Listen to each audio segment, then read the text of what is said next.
The Tale of Stolen Wealth. In a city where the buildings were tall and the streets wide, there were two bandits named Sam and Bob. They were infamous thieves who had never been caught and had never been seen. Hiding in the shadows, they committed numerous heists, and their names were known throughout the city. One day, Sam suggested to Bob that they take it a step further and rob the city bank. The bank was a massive building with thick walls and numerous safes. They prepared for the heist, and under the cover of night, they sneaked in. Greedy for riches, they managed to grab all the money, jewelry, gold coins, and valuables. Their hearts raced with joy as they loaded everything into their sacks. After the successful robbery, they retreated to the woods to split their loot. Bob suggested going to the graveyard, asserting that they surely wouldn't be sought there. Agreeing, Sam followed him. The cemetery was dark and eerie. Trees with mournful branches swayed in the wind, and the graves appeared ghostly under the moonlight. They sat next to one of the graves and started dividing the loot.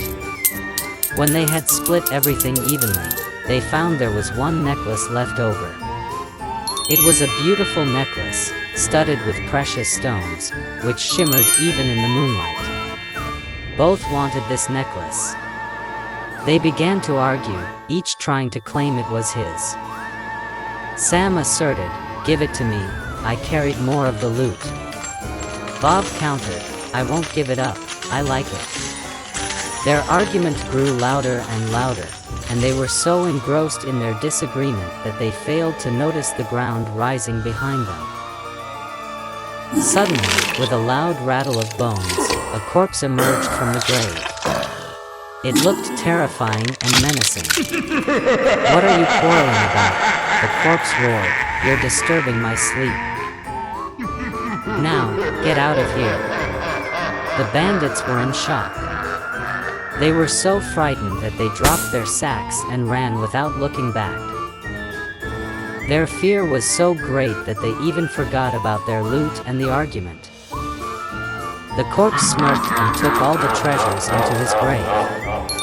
After all, to him, they were just trinkets from a past life. Sam and Bob, realizing that wealth isn't worth a human life, decided to start anew, far from their life of crime.